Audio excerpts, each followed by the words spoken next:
Welcome back all dear student. Today we are going to start a new topic, name is empirical formula and molecular formula. तो इसमें हम लोग generally study करेंगे कि empirical formula और molecular formula को हम किस तरह से आइडेंटिफाई कर सकते हैं। जैसे मान लो एम्पेरिकल फार्मूले का मीनिंग क्या होता है। सबसे पहली बात तो ये हमारे पास एम्पेरिकल फार्मूला एक सिंपल जो कंपोनेंट्स एलिमेंट के हैं डायरेक्ट कम्बिनेशन में मिलेंगे आपको। देखो एक एग्जांपल ले लेते हैं हम लोग, जैसे CH2 तो किसी का फॉर्मूला नहीं है, तो this is a simple combination of an element. Clear है? तो ये क्या हो गया हमारे पास एम्पेरिकल फॉर्मूला। बट मैं बात करूँ CH4 तो ये मीथेन है कि नहीं है, this is the actual formula. अब बात आती है हमारे पास कि भाई एम्पेरिकल फॉर्मूला और मॉलिकुलर फॉर्मूले में कॉमन डिफरेंस क्या है। बेटा कॉमन डिफरेंस ये है कि एम्पेरिकल फॉर्मूले का मीनिंग हो भी सकता है और नहीं भी हो सकता। जैसे मान लो हम लोगों ने कैलकुलेशन करी और कैलकुलेशन करने पे हमारे पास एम्पेरिकल फॉर्मूला CH3 आया, तो CH3 का तो कोई मीनिंग नहीं है। लेकिन मान लो कैलकुलेशन करने पे CH4 आ गया, तो CH4 का तो मीनिंग है। तो यहाँ पर तो सिंपल कॉम्बिनेशन एलिमेंट का मीनिंग हो भी सकता है और नहीं भी। बट अगर मॉलिकुलर फॉर्मूले की बात करें तो वहां पर आपको डेफिनेटली 100% क्या मिलेगा, उसका ट्रू फॉर्मूला मिलेगा। क्या मिलेगा? True formula. तो एक बार सबसे पहले हम लोग बात कर लेते हैं कि भाई एम्पेरिकल फॉर्मूला और मॉलिकुलर फॉर्मूला है क्या। एक बार देखिए सामने, तो ये है हमारे पास एम्पेरिकल फॉर्मूला। एम्पेरिकल फॉर्मूला क्या होता है? The empirical formula of A compound is the chemical formula which express the simple whole number ratio of the atom of various element present in one molecule of a compound। सिर्फ ये present करेगा कितने कितने atom present है। जैसे मान लो यहाँ पर मैंने लिख दिया CH3, ठीक है। जैसे मैंने लिख दिया H2O3, जैसे मैंने लिख दिया यहाँ पर मान लो CH2O, मतलब कुछ भी अगर हम लिख दे सिंपली होल नंबर है, जैसे सिंपल होल नंबर तो लिखा है भाई, एक इसका है और 3 इसका है, 2 इसका हो गया, 3 इसका हो गया, 1 2 और 1, समझ में आ रही बात ये। बट इसका एक्चुअल मीनिंग हो भी सकता है और नहीं भी, ये तो सिंपली कंबाइन है ना। अब इसकी बात करते हैं, the molecular formula of A compound is the chemical formula which represent the true formula. क्या रिप्रेजेंट करे? True formula. जैसे मान लो CH4 का मीनिंग होता है, यस डेफिनेटली होता है। CO2 का मीनिंग होता है, यस डेफिनेटली होता है। NaCl का मीनिंग होता है यहाँ पर भी। भाई CH3 भी होता है, यस डेफिनेटली होता है। CH3CHO होता है। तो ये सभी कौन से फॉर्मूले हैं? मॉलिकुलर फॉर्मूले। जैसे मान लो हम लोग बात कर लें C6H12O6, ग्लूकोज का फॉर्मूला है कि नहीं है, तो this is what molecular formula. और ये हमारे को ऊपर क्या है? सिंपल एलिमेंट की कॉम्बिनेशन है। इसका मीनिंग हो भी सकता है और नहीं भी, बट मॉलिकुलर फॉर्मूले का मीनिंग 100% होगा। मतलब उसका एक ट्रू फॉर्मूला होगा जिसका एक्चुअल में एविडेंस मिलेगा आपको, ठीक है। जैसे मीथेन गैस है ना, कार्बन डाइऑक्साइड गैस है, एल्डिहाइड कंपोजिशन है, ये ग्लूकोज दे रखा है, तो ये क्या है हमारे पास? Actual formula. क्या है ये? एक्चुअल फॉर्मूला, जिसको हम ट्रू फॉर्मूला बोल सकते हैं। यहाँ तक बात क्लियर है? अब हम बात करते हैं, देखो इसी में ही आगे, अब हम इस पर कुछ क्वेश्चन सोल्व करेंगे, क्योंकि इस पे बेसिकली क्वेश्चन ही पूछे जाते हैं आप लोगों से। उस क्वेश्चन को सोल्व करने से पहले मैं कुछ चीजें आपको बता रहा हूँ, ताकि हम लोगों के दिमाग में रहे क्या करना है और क्या नहीं करना। देखो मान लो हम लोगों ने सबसे पहले हम इंपेरिकल फॉर्मूला ही निकालने वाले हैं। क्या निकाल लिया हमने? इंपेरिकल फॉर्मूला, ठीक है। अब इंपेरिकल फॉर्मूला आप लोगों ने निकाल लिया और हमें इससे ही पूछा भाई मॉलिकुलर फॉर्मूला भी बताओ। तो मॉलिकुलर फॉर्मूला क्या होता है? मॉलिकुलर फॉर्मूला होता है N इंटू में इंपेरिकल फॉर्मूला, N इंटू में इंपेरिकल फॉर्मूला। अब क्वेश्चन ये आता है कि भाई ये N क्या है? N का मतलब है मॉलिकुलर मास, मतलब जो आपके मॉलिक्यूल दे रखा है उसका मास अपॉन में इंपेरिकल फॉर्मूला मास। जैसे मान लो आप लोगों को कोई भी क्वेश्चन अगर मॉलिक्यूलर फॉर्मूला पूछेगा तो वो आपको मॉलिक्यूलर मास देगा, तो हमने यहाँ पे क्या रख देंगे? Molecular mass. और एक जो क्वेश्चन है हमारे पास उससे हम क्या फाइंड आउट करेंगे? Empirical formula. इंपेरिकल फॉर्मूले किससे हम क्या फाइंड आउट कर लेंगे? Empirical formula mass find out कर लेंगे। यहाँ से क्या निकाल लाएंगे हम लोग? N। जैसे मान लो N की वैल्यू 2 आ गई, लेट मान लेते हैं, तो हम लोग यहाँ पर क्या पुट कर देंगे? 2। तो जितने भी कंपोजिशन है, जैसे मान लो हमारे पास CH2O है, क्या है? CH2O, तो इसको हम 2 से मल्टीप्लाई करके क्या लिख देंगे, C कितने हो गए 2, कार्बन कितने, हाइड्रोजन कितने हो गए 4, ऑक्सीजन कितने हो गए 2। तो this is what molecular formula. ये एग्जांपल लिया हम लोगों ने, इस तरह से क्वेश्चंस को हमें करना है। बट कई बार क्वेश्चन में क्या होता है, वेपर डेंसिटी गिवन होती है, तो वेपर डेंसिटी अगर गिवन है तो उस केस में हम लोग क्या करेंगे, देखिए तो मॉलिक्यूलर मास निकालने के लिए, मॉलिक्यूलर मास निकालने के लिए क्या कर देंगे, ट्वाइस ऑफ वेपर डेंसिटी। क्योंकि प्रीवियस लेक्चर में हम लोगों ने पढ़ा था कि जो आपके पास वेपर डेंसिटी होती है वो हाफ ऑफ क्या होती है, मॉलिक्यूलर मास के, तो मॉलिक्यूलर मास क्या होगा, ट्वाइस ऑफ वेपर डेंसिटी हो जाएगा। तो देखिए अब आगे हम कुछ न्यूमेरिकल्स डील करते हैं इसके ऊपर, काफी सिंपल से न्यूमेरिकल हैं। देखिए देखो हम लोगों के पास ये न्यूमेरिकल दे रखा है, इस न्यूमेरिकल को किस तरह से शॉर्ट आउट करना है, सिर्फ एक न्यूमेरिकल को ढंग से समझो ताकि बाकी न्यूमेरिकल्स इजीली हो जाएंगे हमारे। देखो सबसे पहले हमें क्या क्या चीजें करनी है वो देखना है हमें। देखो सबसे पहले एलिमेंट्स लिख लो, एलिमेंट्स हमें कौन कौन से गिवन है, ठीक है। क्वेश्चन हमारे पास है an inorganic salt give the following percentage composition, ये परसेंटेज कंपोजिशन है, कैलकुलेट इंपेरिकल फॉर्मूला। सिर्फ क्या निकालना है, empirical formula, not molecular formula. तो देखो एलिमेंट्स कौन कौन से हमारे पास, सोडियम है, सल्फर है और ऑक्सीजन है, राइट। अब हम लोग यहाँ पर क्या लिखेंगे, सेकंड पे मोलर मास। आप लोगों को ऑलरेडी पता है मोलर मास सोडियम का कितना होता है 23, सल्फर का कितना होता है 32, ऑक्सीजन का कितना होगा बेटा 16, क्लियर। अब लिख लेते हैं परसेंटेज क्या क्या गिवन है, 29.11, 40.51, 30.38, ये परसेंटेज गिवन है। अब क्या करेंगे, अब हम करेंगे रिलेटिव नंबर ऑफ मोल्स निकाल लेंगे।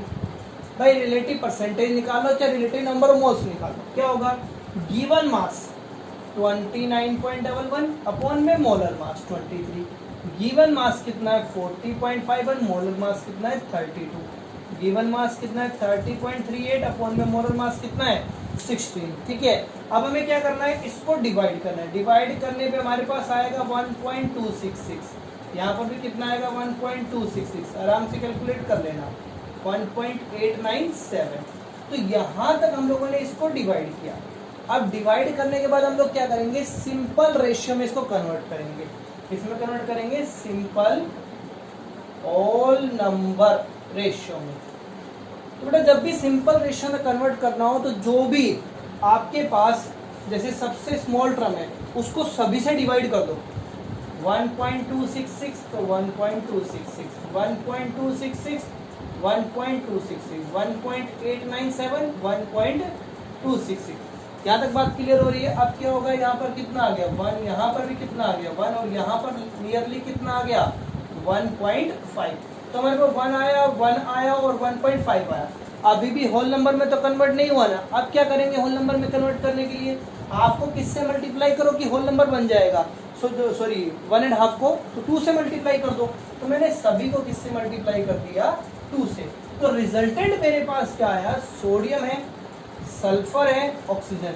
सोडियम कितना हो गया ट्वाइस, सल्फर कितना हो गया ट्वाइस, ऑक्सीजन कितना हो गया थ्राइस। तो फाइनल फॉर्मूला क्या आ गया Na2H2O3। This is what empirical formula और this is the way to do or find out the empirical formula। देखो नेक्स्ट न्यूमेरिकल क्या है हमारे पास, नेक्स्ट न्यूमेरिकल में हमें करना है सेम परसेंटेज कंपोजिशन निकालनी है फेरस अमोनियम सल्फेट के अंदर। अब देखो फेरस में आपके पास एक तो Fe2+ दे रखा है, एक अमोनियम आयन आपको गिवन है और सल्फेट आयन आपको गिवन है और वाटर आपको गिवन है, ठीक है। सबसे पहले आपने जो कंपोजिशंस थे वो लिख लिए। अब क्या करना है इसके अंदर, इसमें हमें लिखना है मोलर मास। आयरन का कितना होता है 56, इसका निकालो। नाइट्रोजन का 14 प्लस में 4 कितना हो गया 18। सल्फर का कितना होता है 32, 1 ऑक्सीजन कितना होता है 16 इंटू 4 कितना हो गया 64 और 32 कितना हो गया 96। समझ में आ रही बात ये। अब बात करेंगे वाटर का गेन कितना होता है 18। क्लियर है यहाँ तक। अब क्या करने वाले हैं, परसेंटेज लिखने वाले हैं। आयरन की परसेंटेज कितनी है 14.32, अमोनियम की कितनी है 9.20, इसकी कितनी है 49% और इसकी 27.57%। यहाँ तक मेंशन कर लिया। अब इसके बाद हमें क्या करना है, इसके बाद हमें निकालना है रिलेटिव नंबर ऑफ मोल्स, वही रिलेटिव कंपोजिशन बोल सकते हो। अब इसको क्या करें, गिवन मास मतलब गिवन परसेंटेज अपॉन में मोलर मास। 9.20 अपॉन में क्या आ गया 18, 49 अपॉन में क्या आएगा 96, और यहाँ पर क्या आएगा 27.57 अपॉन में 18। अब बात आती है कि भाई यहाँ पर इसका कैलकुलेशन करने पर हमें क्या डाटा मिलेगा, तो एक बार डाटा मेंशन कर लेते हैं कि डाटा क्या क्या होगा। देखो डाटा आएगा यहाँ पर 0.2557, ये कैलकुलेट करना आप लोग, ठीक है। 0.5111 आएगा। अब इसमें कितना आएगा 0.5104 आएगा, और यहाँ पर आएगा 1.1532, ठीक है। ये डाटा जनरेट हो गया हमारे पास। अब क्या बताया था मैंने कि जो सबसे स्मॉल टर्म हो उसको सभी से डिवाइड कर लेना। क्या बनाना है हमें, सिंपल होल नंबर रेशियो। तो सबसे स्मॉल क्या है, ये है सबसे स्मॉल, तो 0.2557 divided by 0.2557, 0.5311 divided by 0.2557, again 0.5104, तो 0.2557, अगेन 1.532 डिवाइडेड बाय 0.2557। अब देखो आप ऐसा समझ लो ये 0.25 है, नियरली 0.25 पे चल रहा है, तो 1 हो गया, 25 का क्या हो गया, ये डबल हो गया, ये भी डबल हो गया, ठीक है। 5 को 3 से मल्टीप्लाई करोगे 15 आते हैं, तो यहाँ से मल्टीप्लाई करने पे कितना आ गया 6 आ गया। तो हमने रिजल्टेंट क्या फाइंड आउट किया, वो देखो हमारे पास बेटा आयरन तो कितना आया 1, अमोनियम कितना आया, अमोनियम आए 2, सल्फेट कितने आए 2, सल्फेट भी कितने आए 2, और वाटर कितने आए हमारे पास 6H2O, क्या आ जाएंगे ये 6H2O। तो यहाँ से हम इस फॉर्मूले को राइट डाउन कर सकते हैं। एक बार दोबारा चेक कर लेते हैं कि हमारे पास डाटा बिल्कुल करेक्ट है या नहीं है। नियरली करेक्ट है हमारे पास डाटा। इस तरह से हम लोग क्या फाइंड आउट करेंगे, एम्पिरिकल फॉर्मूला, ठीक है। नेक्स्ट न्यूमेरिकल देखो, इसके अंदर हमें क्या करना है, कोई एक पूरा का पूरा मिनरल दे रखा है, उसके कुछ कंपोजिशंस दे रखे हैं। इस कंपोजिशन का हमें मॉलिक्यूलर फॉर्मूला फाइंड आउट करना है, मतलब कि कंप्लीट मिनरल का एक फॉर्मूला हमें फाइंड आउट करना है। तो सबसे पहले वही चीजें करनी है हमें। तो देखो सबसे पहले हम बात करेंगे कौन कौन से कंपोजिशन है। भाई कैल्शियम ऑक्साइड दे रखा है, फॉस्फोरस पेंटाऑक्साइड दे रखा है, कैल्शियम क्लोराइड है, ठीक है। ये 3 कंपोजिशन है हमारे पास। कितना कितना परसेंट है, परसेंटेज वाली बात कर लेते हैं। 48% है, 41.3% है, और 10.7%। थर्ड कंडीशन की बात करें तो क्या क्या दे रखा है भाई, मोलर मास ऑलरेडी आपको गिवन है, नहीं भी गिवन हो तो फाइंड आउट कर लेना। कैसे, कैल्शियम का 40, ऑक्सीजन का कितना हो गया 16, 56 हो गया, ठीक है। इसी तरह से फॉस्फोरस का कितना होता है 31, 31 इंटू 2 कितना हो गया आपके पास 62, 62 और प्लस में क्या करेंगे 16 इंटू में 5, तो रिजल्टेंट हमें दे रखा है 142। इसी तरह से कैल्शियम क्लोराइड, कैल्शियम का कितना 40 और क्लोरीन का कितना 35.5, 35.5 इंटू में 2 कितना हो गया 70, तो सॉरी 71, 71 प्लस में 40 कितना हो गया 111। समझ में आ गई बात, ये आ गया मोलर मास। अब क्या निकालना है, रिलेटिव मोल्स। तो रिलेटिव मोल्स कैसे निकलेंगे, वही गिवन मास कितना हमारे पास 48 अपॉन में molar mass, given mass upon में मोलर मास, फिर गिवन मास अपॉन में मोलर मास। यहाँ तक बात समझ में आ रही है। अब क्या करना है, हमें कैलकुलेशन करनी है। तो कैलकुलेशन देखो कितनी आएगी 0.857, इसको डिवाइड करके देख लेना आप, ठीक है। और सेकंड में क्या आएगी 0.291, और थर्ड में कितनी आएगी 0.096। हमारे पास ये आ गया। अब क्या करेंगे, अब निकालेंगे सिंपल रेशियो या सिंपल होल नंबर रेशियो। सबसे स्मॉल टर्म कौन सी है, ये वाली है ना, तो सभी को इसी से डिवाइड कर देते हैं। 0.096, 0.291 अपॉन में 0.096, 0.096 अपॉन में 0.096।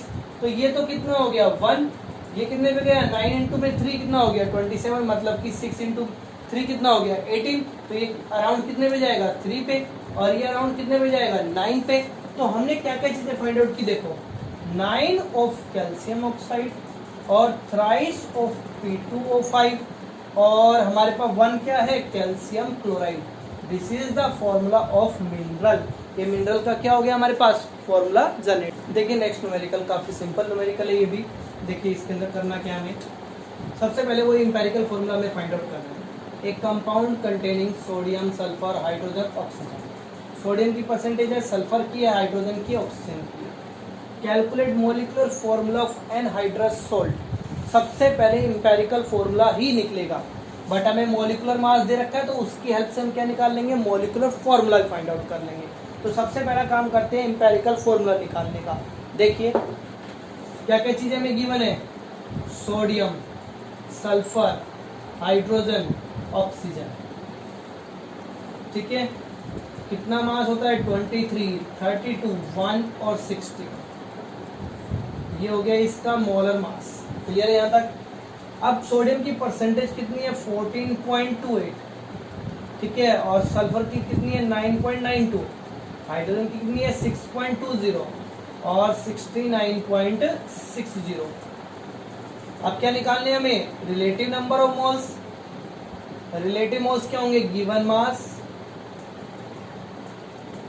अपॉन में मोलर मास, गिवन अपॉन में मोलर, गिवन अपॉन में मोलर और गिवन अपॉन में मोलर। इसको डिवाइड करने के बाद हमारे पास क्या आएगा, देखिए इसमें आएगा बेटा 0.62, यहाँ आएगा 0.31, यहाँ आएगा 6.20, सीधा डिवाइडेशन है, 4.35 के अराउंड आएगा।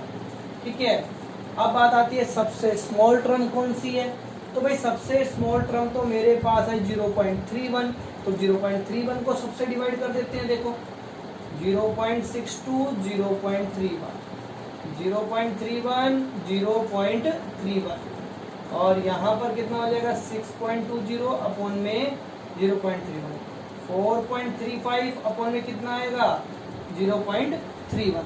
क्या तक बात समझ में आ रही है। अब क्या करेंगे, देखो ये नियरली किस पे गया, 2 पे गया, ये नियरली किस पे गया, 1 पे।